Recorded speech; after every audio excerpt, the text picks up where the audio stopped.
प्यारे इस्लामिक दोस्तों, आज की इस वीडियो में हम बात करेंगे रमज़ान का महीना और गरीब पड़ोसी। ये कहानी साजिद और शकील साहब की है। रमज़ान का महीना था। साजिद ने अपनी बीवी से कहा, जल्दी करो, इफ्तारी का वक्त होने वाला है। साजिद साहब घड़ी को देखते हुए बोले, क्या लस्सी और शरबत बन गया?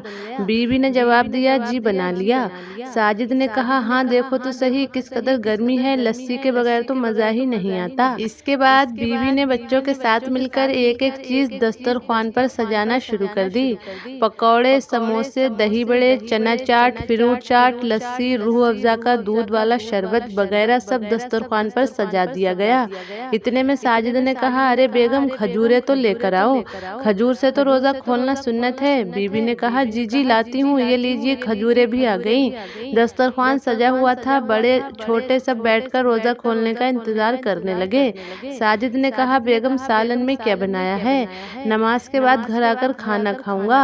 तो बीबी कहने लगी, जी सालन भी बना लिया है, आपकी पसंद के कोफ्ते पहले ही बनाकर फ्रिज में रख दिए हैं। तो साजिद साहब ने कहा, जनाब, हमारी बेगम के सलीके मंदी का क्या कहना, माशाल्लाह। और फिर सब घर वालों ने दुआ के लिए हाथ उठा दिए। इफ्तार के वक्त रोजेदार की दुआ कबूल होती है। दोस्तों, आपको बता दें कि साजिद के पड़ोस में ही शकील भाई का घर था। बस एक दीवार का ही फर्क था। शकील ने बीवी से कहा, अरे नेक वक्त, कुछ है रोज़ा खोलने के लिए? बीवी बावर्ची खाने से ही आवाज़ लगाकर बोली, हाँ हाँ, अल्लाह का शुक्र है, सब कुछ है, हम भूखे नहीं रहेंगे। और फिर शकील की बीवी अपनी छोटी बेटी के साथ मिलकर दस्तरख्वान लगाने लगी। उबले हुए आलूओं का सालन और रोटियां दस्तरख्वान पर लाकर रख दी। साथ में मीठा शरबत भी था।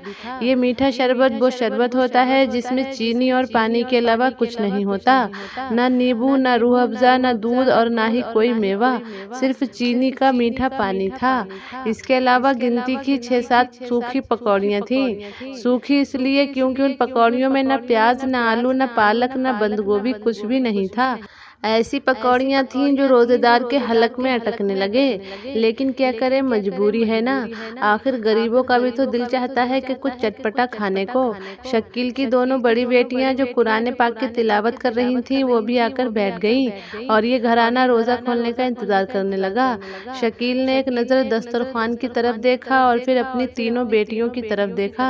उसके दिल में दर्द की लहर सी उठी कि इस उम्र में बच्चों के क्या क्या शौक होते हैं, और मैं तो इनको ढंग से खिला भी नहीं पाता।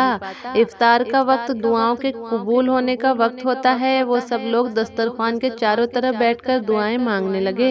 शकील की आंखों में आंसू आ गए। वो अल्लाह की बारगाह में फरियाद करने लगा, ऐ मेरे अल्लाह, मेरी बच्चियों के नसीब अच्छे करना, आगे कहीं गुर्बत की चक्की में पिसने से बचा लेना।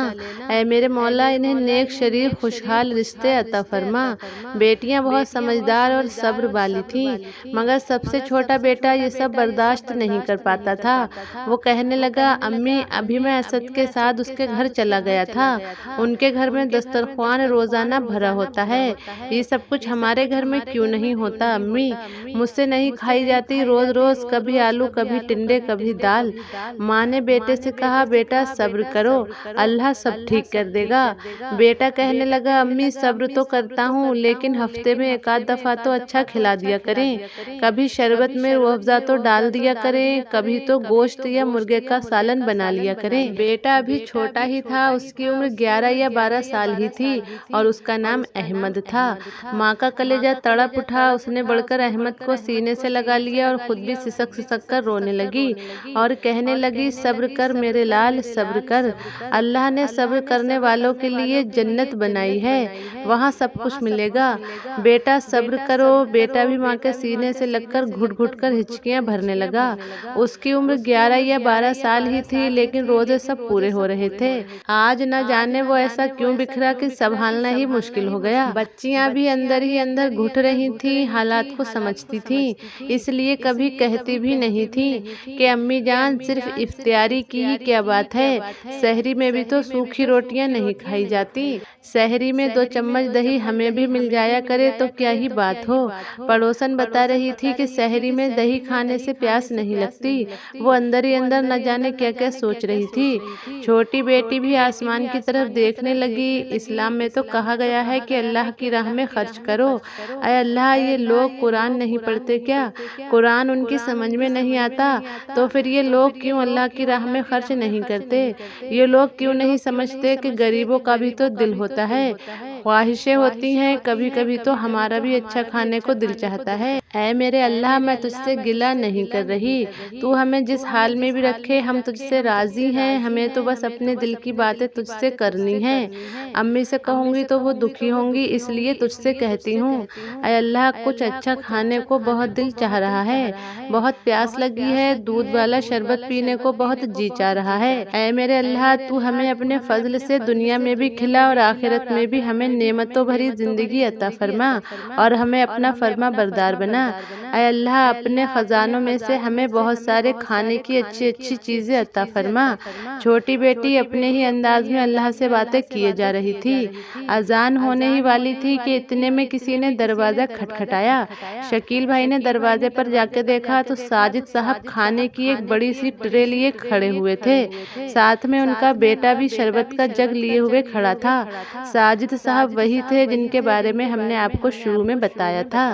शकील भाई तो हैरान ही रह गए। साजिद साहब ने आगे बढ़कर सामान नीचे रख दिया और शकील भाई के हाथ पकड़कर खड़े हो गए और कहने लगे, मुझे माफ करना दोस्त, साथ रहते हुए भी मैं तुम्हारे हुकूक से गाफिल रहा।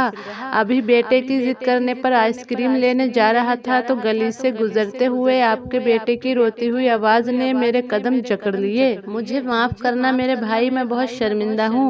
मैं पेट भरकर खाता रहा और पड़ोस की खबर भी ना ली। अल्लाह भी मुझे माफ करे। साजिद ने एक लिफाफा भी जेब से निकालकर शकील की जेब में जबरदस्ती डाल दिया और कहा, ये मेरी तरफ से तुम्हारे बच्चों के लिए है। शकील भाई, इनकी इफ्तार और शहर की दावत, अब बाकी रमजान मेरी तरफ से है। साजिद साहब के पलटते ही अजान शुरू हो गई और अहमद खुशी खुशी रूह अफ़ज़ा वाला दूध का शरबत पीने लगा और छोटी बेटी तो इतनी खुश थी कि बस नहीं चल रहा था कि अपने अल्लाह पर कुर्बान हो जाए।